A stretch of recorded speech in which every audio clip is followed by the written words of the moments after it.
Hi, this is Ravi. Jagan Reddy ప్రభుత్వంలో మెకార్థీ journalism నడుస్తుంది. మరోవైపు భారీ ఎత్తున పెద్ద పెద్ద ముడుపులు తీసుకుని కొంతమంది గోబెల్స్ ప్రచారం చేస్తున్నారు. సో దీంతో అక్కడ డేంజర్ బెల్స్ అంటే బ్లూ బెల్స్ తాలూకు డేంజర్ బెల్స్ మోగుతాయి. అసలు ఈ మెకార్థీ అంటే ఏంటి, గోబెల్స్ అంటే ఏంటి, ఈ పదాలు ఎందుకు, ఈ జర్నలిజానికి దీనికి సంబంధం ఏంటి? ఇదే అంశంపై మనతో మాట్లాడేందుకు సీనియర్ జర్నలిస్ట్ సిఎస్ రావు గారు ఉన్నారు. ఆయన అడిగి మరిన్ని వివరాలు తీసుకుందాం. సార్ నమస్కారం. సార్ నమస్తే రవి. సార్, జర్నలిజంలో మీకు ఎంతో అనుభవం ఉంది. దాదాపు 20 సంవత్సరాలుగా ఇండస్ట్రీలో ఉన్నారు. సో ఇంతమంది కానీ చాలామందికి అయితే ఈ మధ్యకాలంలో గోబెల్స్ అని ప్లస్ మెకార్థీ జర్నలిజం అని రకరకాల పేర్లు వినిపిస్తున్నాయి. సో ఈ పేర్లు ఎందుకు ఇప్పుడు ఏపీలోనే ప్రధానంగా ఎందుకు వినిపిస్తున్నాయి ఈ పేర్లు? ఒకటి రవి, నేను ఆల్మోస్ట్ 26 సంవత్సరాలు కంప్లీట్ అయిపోయింది జర్నలిజంలోకి వచ్చి. ప్రింట్ మీడియా దగ్గర నుంచి ఎలక్ట్రానిక్ మీడియా దగ్గర నుంచి ఇవాళ డిజిటల్ మీడియా దాకా వచ్చేసా. అంచెలంచెలుగా కష్టపడి వీళ్ళనంత వరకు నిజాయితీగా ఉంటూ ఈ స్థాయికి వచ్చాం. సరే, అసలు జర్నలిజం ఎలా చేయాలి, జర్నలిస్టులు ఎలా ఉండాలి అనే దాని మీద ఒక బ్రీఫ్గా కనుక మాట్లాడుకుంటే, నేను జర్నలిజం కాలేజీలో ఉన్నప్పుడు భిక్షపతి గారు లాంటి వాళ్ళు, శ్రీకాంత్ గారు లాంటి వాళ్ళు, ఇలాంటి కొంచెం సీనియర్ మోస్ట్ జర్నలిస్టులు, వామపక్ష భావజాలం కొంచెం ఎక్కువగా ఉండేటువంటి వాళ్ళు జర్నలిజం ప్రిన్సిపల్స్గా ఉండేవాళ్ళు. వాళ్ళు నాకు చెప్పింది ఏంటంటే, ఎప్పుడు కూడా మీడియా అనేది ప్రతిపక్షంగా ఉండాలి అని చెప్పారు. న్యూస్ అనేది అధికార యంత్రాంగం లేదా ప్రభుత్వం చెయ్యకపోతే న్యూస్, వాళ్ళు చేస్తే న్యూస్ కాదు. ఇవాళ జర్నలిజం ఏమైపోయిందంటే, వాళ్ళు చెయ్యని దానికన్నా చేసిన దాన్ని ఎక్కువగా ప్రొజెక్ట్ చేసుకుంటున్నారు. చేయాల్సింది మర్చిపోతున్నారు, చేసింది మాత్రం చేసేది ఘోరంత ఉంటుంది, ప్రచారం మాత్రం కొండంత ఉంటుంది. అసలు మీడియా చేయాల్సిన పని ఏంది, ఫోర్త్ ఎస్టేట్ చేయాల్సిన పని ఏంది? ప్రభుత్వం ఏదైతే చేయలేదో దాన్ని ప్రశ్నించాలి, ప్రశ్నించే గొంతుగా ఉండాలి మీడియా. అందుకే ప్రతిపక్షంగా ఉండాలి. ఇవాళ ప్రతిపక్షం అర్థం మారిపోయింది. ప్రతిపక్షం అంటే అధికార పక్షం ఏది చేస్తే దాన్ని వ్యతిరేకించడం ప్రతిపక్షం, లేదంటే బూతులు తిట్టుకోవడం, ఇదే చేస్తుంది. అలా కాకుండా ఒక బాధ్యతాయుతమైనటువంటి ఫోర్త్ ఎస్టేట్గా ఉన్నటువంటి మీడియా విధానపరమైనటువంటి అంశాలను ప్రశ్నిస్తూ ప్రభుత్వాన్ని నిలదీయటమే నిజమైనటువంటి ప్రతిపక్షంగా వ్యవహరించి మీడియాగా ఉండాలి అనేది అప్పట్లో మాకు నేర్పినటువంటి పాఠాలు. బహుశా ఇవి తప్పు ఒప్ప అనేది ఈ మెకార్థీ జర్నలిజం చేసేటువంటి వాళ్ళు తెలుసుకోవాలి. అయితే ఇప్పుడు జర్నలిజం ఎలా నడుస్తుంది అంటే, ఎవరు ఎంత బాగా డబ్బులు ఇచ్చేస్తే వాళ్ళ వైపు గోబెల్స్ ప్రచారం చేయటం, ఇవన్నీ చేస్తూ ఉంటారు. పైగా ప్రజా వ్యతిరేక విధానాలు ఏవైతే చేస్తున్నాయో ప్రభుత్వాలు, ఆ ప్రభుత్వాలని ప్రశ్నించేటువంటి వాళ్ళని గోబెల్స్ ప్రచారం చేస్తున్నారని, మెకార్థీ జర్నలిజం చేస్తున్నారని, ఇలా రకరకాలుగా విమర్శలు చేస్తూ ఉన్నారు. ఇప్పుడు ఆంధ్రప్రదేశ్ తీసుకుంటే, లేదా తెలంగాణ తీసుకుంటే, ఇటీవల వరకు కూడా కేసీఆర్ ఆధ్వర్యంలో మీడియా మొత్తం ఉంది. ఆల్మోస్ట్ 20% తప్ప 80% మీడియా ఆయన చేతిలో ఉంది. బ్లూ మీడియా ఆయన చేతిలో ఉంది, పింక్ మీడియా ఆయన చేతిలో ఉంది, ఎల్లో మీడియాలో కూడా కొంత భాగం ఆయన చేతిలోనే ఉంది. టోటల్గా 80% ఆయన చేతిలోనే ఉంది. ప్రజా వ్యతిరేక విధానాలని ప్రశ్నించకుండా చేయగలిగాడు ఆయన. అంతిమంగా సోషల్ మీడియా వచ్చిన తర్వాత సోషల్ మీడియా నిజమైనటువంటి ప్రతిపక్ష పాత్ర పోషించింది. సీన్ కట్ చేస్తే ఆయన అధికారం నుంచి దిగిపోయాడు. ఇవాళ ఆంధ్రప్రదేశ్ పరిస్థితిని చూస్తే, ఆంధ్రప్రదేశ్లో జగన్మోహన్ రెడ్డికి, ముఖ్యమంత్రిగా ఉన్నటువంటి జగన్మోహన్ రెడ్డికి 80% మీడియా ఆయన చేతుల్లోనే ఉంది. ఇప్పుడు ఉన్నటువంటి మీడియా మొత్తం భాగంలో 80% మీడియా ఆయన చేతిలో ఉంది. సింహం భాగం ఆయన చేతిలో ఉంది. ఇవి కాకుండా మళ్ళీ ఆయన సొంత మీడియా ఉంది, ప్లస్ సొంత మీడియాతో పాటు బ్లూ మీడియా మొత్తం ఉంది. దాంతోపాటు సోషల్ మీడియా కోసం దాదాపు 300 కోట్ల రూపాయలు కేటాయించాడు ఆయన ఈ మధ్యకాలంలో వచ్చినట్టు న్యూస్. ఇది కాకుండా మళ్ళీ ఐపాక్ ద్వారా మళ్ళీ ఇంకొక విభాగాన్ని తయారు చేసి దానికి కొన్ని కోట్ల రూపాయలు పెట్టి ప్రభుత్వ సొమ్ము అంటే ప్రజాసొమ్మునే ఖర్చు పెట్టి, తన సొంత సొమ్ము ఖర్చు పెట్టుకొని నీ ఇష్టం వచ్చినట్టు ప్రచారం చేసుకున్నా నో ఇష్యూ.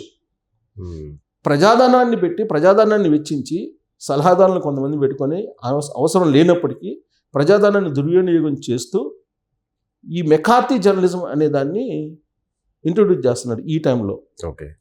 సో ఇంకోటి ఏంటంటే, ఇది కాకుండా మీకు ఆంధ్రప్రదేశ్కి వెళ్తే, ఆంధ్రప్రదేశ్లో ఎటువైపు చూసినా 360 degrees యాంగిల్లో ఈయన సిద్ధం అనేటువంటి హోర్డింగ్స్, లేదంటే వైఎస్ఆర్ కాంగ్రెస్ పార్టీ జెండాలు, వైఎస్ఆర్ కాంగ్రెస్ పార్టీ సంబంధించినటువంటి వాల్ పోస్టులు, ఇవి తప్ప రెండోవి కనిపించవు.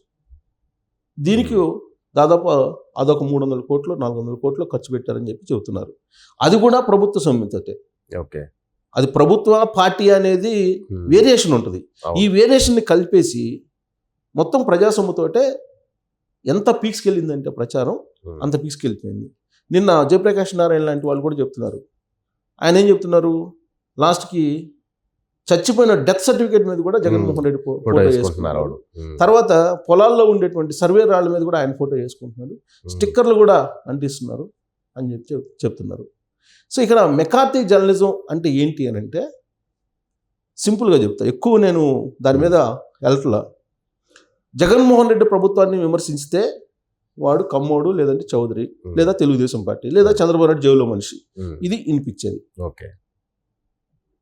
అక్కడ ఆంధ్రప్రదేశ్ ప్రజా వ్యతిరేక విధానాలు ఏదైతే ఉన్నాయో వాటిని ప్రశ్నిస్తే ఇమీడియట్గా కులాన్ని ఆపాదించడం, లేదా చంద్రబాబు నాయుడు జైల్లో మనిషి అంటూ ఇది మామూలు అయిపోయింది, సర్వసాధారణం అయిపోయింది ప్రతి వాళ్ళకి.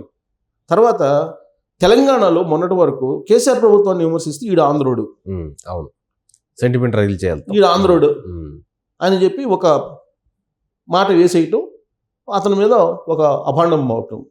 ఇక నరేంద్ర మోడీ ప్రభుత్వాన్ని విమర్శిస్తే వీడు దేశద్రోహి, ఇది కామన్ అయిపోయింది. ఇది మెకార్తీ జర్నలిజం అంటే ఒరిజినల్ జర్నలిజం. ఇది మూడు పదాలని. ఇవాళ ఆంధ్రప్రదేశ్లో పరిస్థితి ఏంటంటే ప్రాంతాల వారీగా, మతాల వారీగా, కులాల వారీగా ఈ ప్రభుత్వం విమర్శిస్తూ ఉంటే చూస్తూ కూర్చున్నటువంటి జర్నలిజంలో ముసుగులో ఉన్నటువంటి అపర మేధావులుగా ఒక ఎలివేట్ కావడానికి ప్రయత్నిస్తున్నటువంటి వాళ్ళు ఏ కోణం నుంచి, సమాజ కోణం నుంచి ఆలోచిస్తున్నారా, లేదంటే వాళ్ళ ఆర్థిక కోణం నుంచి స్వలాభం కోసం ఆర్థిక కోణం నుంచి ఆలోచిస్తున్నారా అనేది ఆలోచించుకోవాలి. సో ఇప్పుడు మెకార్తీ జర్నలిజం ఏంటి అసలు? మెకార్తీ జర్నలిజం అంటే ఫస్ట్ దాన్ని మెకార్తీ అనే అతను 1950లో ఆయన అమెరికన్ సెనేటర్గా ఉన్నప్పుడు ఆయన రాజకీయంగా అక్కడ నిలబడటానికి కోసం కమ్యూనిస్టులు బూచిగా చూపించారు. కమ్యూనిస్టులు రాకుండా ఉండడానికి అడ్డుకునేటువంటి ప్రయత్నం మెకార్తీ చేసి ఒక కమ్యూనిస్ట్ అనేటువంటి ఒక దాన్ని, కమ్యూనిజం అనేదాన్ని ఒక బూచిగా చూపించి కమ్యూనిస్టులు అక్కడ రాకుండా చేయడానికి ఒక బూచిగా కమ్యూనిజాన్ని చూపించాడు. కమ్యూనిజాన్ని ఒక బూచిగా చూపించి అక్కడికి ఎంటర్ కాకుండా చేశాడు.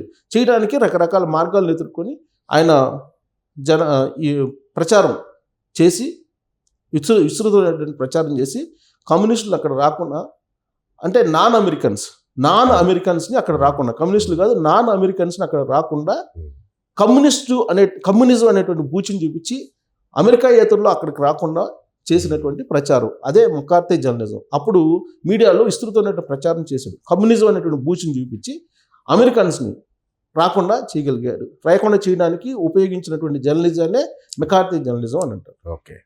ఆ రోజున రెడ్ స్క్వేర్, ఆ కాలాన్ని రెడ్ స్క్వేర్ అన్నారు. అంటే నిజాలని రాసేటువంటి జర్నలిస్టులు ఎవరైతే ఉన్నారో వాళ్ళు చాలామంది ఆత్మహత్యలు చేసుకున్నారు అప్పట్లో. ఓకే. అందుకని రెడ్ స్క్వేర్ అన్నారు, ఆ టైంని రెడ్ స్క్వేర్ అన్నారు. ఇవాళ ఆంధ్రప్రదేశ్లో జగన్మోహన్ రెడ్డి ఆ రోజున మొకార్తే చేసినటువంటి విధంగా రెడ్ స్క్వేర్ పీరియడ్ని ఒక సాక్షాత్కరిస్తున్నాడు. ఎందుకనంటే ఎవరైనా సరే నిక్కచ్చిగా మాట్లాడినటువంటి జర్నలిస్టులు కానీ, లేదా రాసేటువంటి జర్నలిస్టుని కానీ తీసుకెళ్ళి కేసులు పెట్టి లోపల వేయటం, లేదంటే దాడులు చేయటం. ఇప్పుడు ఆంధ్రజ్యోతి రిపోర్టర్ మొన్న ఏం చేశారు? కొట్టారు. ఈనాడు ఆఫీస్ని ఏం చేశారు? దాడులు చేశారు. ఇది రెడ్ స్క్వేర్. ఈ పీరియడ్ని రెడ్ స్క్వేర్ పీరియడ్ అంటారు. 1950లో మెకార్తీ ఏం చేశారో, అది ఇప్పుడు ఇక్కడ కనిపిస్తుంది ఆంధ్రప్రదేశ్లో రెడ్ స్క్వేర్ టైం అంటారు దాన్ని. ఈ రెడ్ స్క్వేర్ టైంలో ఏంటంటే నిజాయితీ గల జర్నలిస్టులు బతికేటువంటి పరిస్థితి ఉండదు. దాన్ని రెడ్ స్క్వేర్ టైం అంటారు. ఇవాళ ఆంధ్రప్రదేశ్లో అలాంటిది ఉంది. మెకార్తీ జర్నలిజం ఎవరు చేస్తున్నారు అనేదానికి నిదర్శనంగా ఇప్పుడు జగన్మోహన్ రెడ్డిని తీసుకోవచ్చు. ఎక్కడి దాకా ఎందుకండి, నేను హైదరాబాద్లో ఉంటా, నేను ఒక వీడియో చేశా, నాకున్నటువంటి స్వేచ్ఛలో పరిధిలోనే చేశాను నేను. నాకు 41A నోటీస్ ఇవ్వడానికి పంపించారండి పోలీసుల్ని కడప నుంచి. దీన్నే మెకార్తీ జర్నలిజం అంటారు. అంటే ప్రశ్నించే రెడ్ స్క్వేర్ టైం అంట. Red square time. ఈ రెడ్ స్క్వేర్ టైంలో నిజాయితీ పరులైనటువంటి జర్నలిస్టులు బతకడమే కష్టం లేదు అప్పట్లో. సేమ్ అలాంటి పరిస్థితి ఉంది. ప్రశ్నిస్తే కేసులు పెట్టడం. నిజాయితీగా మాట్లాడితే స్టేషన్కి తీసుకెళ్ళటం, లేదా దాడులు చేయటం, లేదంటే ఆఫీసులు పాల్గొట్టడం. దీన్ని రెడ్ స్కేర్ టైం అంటారు. Okay, next Goebbels. ఎవరు గోబెల్స్? గోబెల్స్ అన్న అతను ఎవరు? ఆ రోజున హిట్లర్ టైంలో ఆ రోజున మీడియాకి సమాచార శాఖ అనుకుంటా, ప్రసార శాఖకి మంత్రిగా ఉన్నాడు జోసెఫ్ గోబెల్స్. ఈయన కూడా అంతే, మెకార్తీ కూడా జోసెఫ్ మెకార్తీ కూడా. సో జోసెఫ్ గోబెల్స్ అని అన్నాడు. ఆ జోసెఫ్ గోబెల్స్ చేసేటువంటి ప్రచారం ఏంటంటే హిట్లర్ ఏం చేసినా కానీ దాన్ని అద్భుతంగా మీడియాలో ప్రొజెక్ట్ చేసేసి భారీగా ఖర్చు పెట్టేసి హిట్లర్ అనేవాడు కరెక్ట్ అనేటువంటి అభిప్రాయాన్ని తీసుకొచ్చడానికి కొన్ని కోట్ల రూపాయలు ఖర్చు పెట్టి మీడియాను ఉపయోగించుకొని చేశారు. ఇప్పుడు మరి హిట్లర్గా వ్యవహరిస్తున్నటువంటి వాళ్ళు ఎవరు, ఇక్కడ గోబెల్స్ ప్రచారం చేస్తున్నటువంటి వాళ్ళు ఎవరు అనేది మనం తీసుకుంటే ఆంధ్రప్రదేశ్లో, అంటే తెలంగాణది అయిపోయింది, తెలంగాణది కూడా మొన్నటిదాకా ఇదే జమానా నడిచింది. సో ఇప్పుడు ఆంధ్రప్రదేశ్కి వచ్చేటప్పటికి గోబెల్స్ ప్రచారం అనేది ఎవరు చేస్తున్నారు? క్లియర్గా అర్థమవుతుంది కదా, ఏ పేపర్ చూసినా అర్థమవుతుంది, అడ్వర్టైజ్మెంట్స్ హోర్డింగ్స్ చూసినా అర్థమవుతుంది గోబెల్స్ ప్రచారం ఎవరు చేస్తున్నారు. ఇప్పుడు జగన్మోహన్ రెడ్డి మద్య నిషేధం చెప్పాడా లేదా? సిపిఎస్ రద్దు చెప్పాడా లేదా? ప్రత్యేక హోదా తీసుకొస్తానని చెప్పాడా లేదా? మెడల్ వంచి మరి చెప్పాడు కదా. మిగతా జోలికి వెళ్ళట్లా, మెయిన్ చెప్తున్నాను. రాజధాని అమరావతిలో ఉంటుందని చెప్పాడా లేదా? ఇల్లు కట్టుకుంటున్నామని చెప్పాడా లేదా? రాజధాని అమరావతిలో ఉంటాడని చెప్పాడా లేదా? ఇవి కాకుండా నేను ఛార్జీలు పెంచనన్నాడు, ఎలక్ట్రిసిటీ ఛార్జీలు పెంచనన్నాడు, పెట్రోల్ డీజిల్ ధరలు తగ్గిస్తానన్నాడు. ఇవాళ ఉన్న పరిస్థితి ఏంటి? తెలుగు రాష్ట్రాల్లో మనకి కర్ణాటకకి మనకే దాదాపు 10 రూపాయలు తక్కువ. భారతదేశంలో హైయెస్ట్ రేట్లు ఉన్నాయి డీజిల్ పెట్రోల్ రేట్లు, భారతదేశంలో హైయెస్ట్ ఆంధ్రప్రదేశ్లో ఉన్నాయి. 7 సార్లు కరెంట్ ఛార్జీలు పెంచాడు. ఓకే, తర్వాత నీతివంతమైన పాలన నేను అందిస్తానని చెప్పాడు, ప్రమాణం చేశాడు ఆయన. ఇవాళ నీతివంతమైన పాలన ఉందా? ఇవన్నీ ప్రశ్నిస్తే గోబెల్స్ ప్రచారం కింద వస్తుందా? ఎవరు గోబెల్ ప్రచారం చేస్తున్నారు? ఎవరు గోబెల్స్గా ప్రచారం చేస్తున్నారు? ఉన్నది లేనట్టు ఎవరు చూపిస్తున్నారు? ఉన్నది ప్రశ్నిస్తున్నారు. ఈ ప్రశ్నించే వాళ్ళ మీద గోబెల్స్ అనేటువంటి ముద్ర వేస్తున్నారు, మెకార్తీ జర్నలిజం అనేటువంటి ముద్ర వేస్తున్నారు. ఈ ముద్ర వేసేటువంటి వాళ్ళు ఏమి ఆలోచించి లేదంటే ఎలాంటి ప్రలోభాలకి పాల్పడి ఇలాంటి ముద్రలు వేస్తున్నారంటే జగన్మోహన్ రెడ్డి ఇచ్చేటువంటి తాయిలాల కోసం తప్పితే ఏం లేదు. వాళ్ళు ఇచ్చేటువంటి పదవులు అంతే. ఇప్పుడు ఇవాళ 140 మంది సలహాదారులు ఉన్నారు, అంతమంది సలహాదారులు లేరు. ఎందుకు అని చెప్పి ఎవరన్నా అడిగారా? సలహాదారులకు ఇచ్చే డబ్బులన్నీ మళ్ళీ ప్రజల డబ్బులే. ఎవరన్నా అడుగుతున్నారా? ఎవరు అడగల. తర్వాత ఇంకొక ఆశ్చర్యకరమైన విషయం ఏంటంటే వీళ్ళు చెప్పేటువంటి ప్రచారం ఎలా ఉందంటే పెన్షన్ అనేది జగన్మోహన్ రెడ్డి తప్ప ఎవరు ఇవ్వలేదు. పెన్షన్ ఎప్పటి నుంచి వచ్చింది? ఎన్టీ రామారావు టైం నుంచి వచ్చింది. అవును. చంద్రబాబు నాయుడు 2019లో దిగిపోయిన నాటికి 2000 పెన్షన్ ఉంది, గెలిపిస్తే 3000 ఇస్తానన్నాడు. అవునా? అన్నాడు. 2000 పెన్షన్ ఆయన ఇచ్చాడు, దిగిపోయిన నాటికి 3000 ఇస్తానన్నాడు గెలిపిస్తే. మరి జగన్మోహన్ రెడ్డి ఏమి ఇచ్చారు? నేను 250 రూపాయలు పెంచుకుంటూ పోతే 3000 ఇస్తానన్నాడు, ఇప్పుడు 3000 ఇస్తున్నారు. జగన్మోహన్ రెడ్డి కొత్తగా వచ్చి పెన్షన్ ఇచ్చేది ఏంటి? కాదు కదా.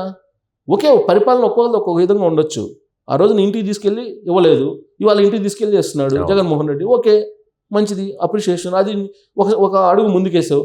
ప్రజావేదికను కూల్చివేసినప్పుడు 9 కోట్ల రూపాయల ప్రజాధనాన్ని కాల్చేసినప్పుడు ప్రజావేదికను కూల్చేసినప్పుడు ఈ మెకార్తీలు ఎందుకు ప్రశ్నించట్లేదు? మెకార్తీలు ప్రశ్నించాలి కదా. అంటే ఎవరైనా ప్రశ్నిస్తేనేమో మెకార్తీ జర్నలిజం, ఈ ఉన్న నిజాన్ని బయట పెడితేనేమో గోబెల్స్ ప్రచారం. జర్నలిస్ట్ అనేవాడు జర్నలిజం అనేది ఎప్పుడు కూడా సమాజ దృక్పథంలోనే ఉండాలి. ఇది నాకు జర్నలిజం కాలేజీలో 1996లో నేర్పినటువంటి పాఠాలు. బహుశా ఈ తప్పేమో అని చెప్పి ఈ మెకార్తీ అని చెప్పి ప్రచారం చేస్తున్నటువంటి వాళ్ళు దీన్ని మరి ఏ విధంగా తీసుకుంటారో నాకు తెలియదు. సమాజం మాత్రమే కనపడాలి, సమాజ హితం మాత్రమే కనపడాలి, సమాజ దృక్కోణంలోనే మాట్లాడాలి. అక్కడ చంద్రబాబు నాయుడు ఉన్నాడా, జగన్మోహన్ రెడ్డి ఉన్నారా, లేకపోతే ఎక్స్ ఉన్నారా, వై ఉన్నారా, ఇమ్మెటీరియల్ జర్నలిస్ట్కి. నిజమైన జర్నలిస్ట్ అయితే ఇమ్మెటీరియల్. సమాజానికి ఏం జరుగుతుంది అనేది మాత్రమే కనిపించాలి, ఆ దృక్కోణంలో నుంచి మాత్రమే చూడాలి అనేది నాకు నేర్పినటువంటి జర్నలిజం పాఠాలు. కానీ ఇవాళ ఏం జరుగుతుందంటే ప్రభుత్వాన్ని వెనకేసుకొస్తున్నటువంటి సూడో జర్నలిస్టులు కనిపిస్తున్నారు. ఇప్పుడు ప్రభుత్వాన్ని వెనకేసుకొస్తున్నారు సూడో జర్నలిస్టులు. అసలు ప్రభుత్వం చేయడానికే ప్రభుత్వం ఉంది, చెయ్యకపోతే ప్రశ్నించడానికే మీడియా ఉంది. ఇది ప్రాథమిక సూత్రం. ఈ సూడో జర్నలిస్టులు తెలుసుకోవాలి. అది తెలుసుకోకుండా ప్రశ్నించేటువంటి వాళ్ళ మీద గోబెల్స్ అని చెప్పి ముద్రేసి, మెకార్థీ జర్నలిజం అని ముద్రేసి, అదేదో 2 పుస్తకాలు చదివి దాంట్లో నలుగురు పేర్లు తీసుకొని ఆ 4 పేర్లు కనుక ప్రశ్నిస్తే ఇదేదో పెద్ద మేధావి, అపరమేధావి అన్నట్టుగా జర్నలిజాన్ని చూస్తే ఇంతకన్నా దౌర్భాగ్యం, భావదారిద్ర్యం ఇంకోటి ఉండదు. సో ఇప్పుడున్నటువంటి పరిస్థితుల్లో జర్నలిజం ఎలా ఉండాలి అనే దానికి ప్రాథమిక సూత్రం చెప్పాను నేను. దానికి బలం చేకూరేలా నిజంగా అప్రిషియేట్ చేయాలి ముఖ్యమంత్రి రేవంత్ రెడ్డిని. అతను నిన్న మీడియాతో చిట్చాట్ చేస్తూ ఆయన చాలా క్లియర్గా చెప్పారు, మీరు ఎప్పుడు ప్రశ్నించే గొంతుగా ఉండాలి, ప్రతిపక్షంగా మీరు వ్యవహరించాలి అని చెప్పి మీడియాకి ఒక ముఖ్యమంత్రి చెప్పాడు. That is real democracy. దాన్ని డెమోక్రసీ అంటారు. ప్రశ్నించేటువంటి మీడియాని తొక్కేసి, అణచివేసి, ఇబ్బందులు పెట్టి, జైలు పాలు చేసి, నోటీసులు ఇచ్చి, లేకపోతే కేసులు పెట్టి, వాళ్ళది డెమోక్రసీ కాదు. రియల్గా రేవంత్ రెడ్డిని అప్రిషియేట్ చేయాలి. ఒక ముఖ్యమంత్రి హోదాలో ఉండి ఒక ముఖ్యమంత్రి మీడియాని ప్రతిపక్షంగా మీరు వ్యవహరించండి అని చెప్పి ఒక దిశానిర్దేశం చేశాడు అంటే డెఫినెట్గా మనం అప్రిషియేట్ చేయాలి. అందుకే జర్నలిజం ప్రాథమిక సూత్రం అదే. మీరు ప్రభుత్వం చేస్తే న్యూస్ కాదు, చేయకపోతే న్యూస్. ప్రభుత్వం చేయడానికే ఉంది, అనేక హామీలు ఇచ్చి ప్రజల మధ్యకి వస్తారు, మేము చేస్తామని. చేస్తే న్యూస్ కాదు, చెయ్యకపోతే న్యూస్. ఇది ప్రాథమిక సూత్రం జర్నలిజంలో. ప్రభుత్వాన్ని పొగడ్తలతో ముంచెత్తితే కాదు, ప్రభుత్వం చెయ్యనటువంటి వాటిని ప్రశ్నించి దాన్ని ప్రజల మధ్యకి తీసుకెళ్ళి ప్రజా చైతన్యం కలిగించి ఆ సమస్యలకు పరిష్కారం తీసుకొచ్చినప్పుడే అది నిజమైన జర్నలిజం. దానికి విరుద్ధంగా నువ్వు వ్యవహరిస్తూ నువ్వు వేరే ప్రశ్నించేటువంటి వాళ్ళని నువ్వు అడ్డుకునే ప్రయత్నం చేస్తే దాన్ని ఏ జర్నలిజం అనాలి? ఇప్పుడు అది బ్లూనో లేదంటే డేంజర్ జర్నలిజం అనాలి, అంతకుమించి ఏం లేదు. దొంగే దొంగ అని అరుస్తున్నట్టు కనిపిస్తుంది ప్రస్తుతం ఏపీలో పరిస్థితి. ప్రస్తుతం జరుగుతుంది ఏదో పట్టించుకునే వాళ్ళని పోలీసులతో బెదిరించి, పట్టించుకోకుండా ప్రభుత్వం ఇచ్చే తాయిలాలకు ఆశపడి అలాంటి రాతలు రాసే వాళ్ళని ఏమనాలో మీరే ఆలోచించుకోవాలి. Thank you.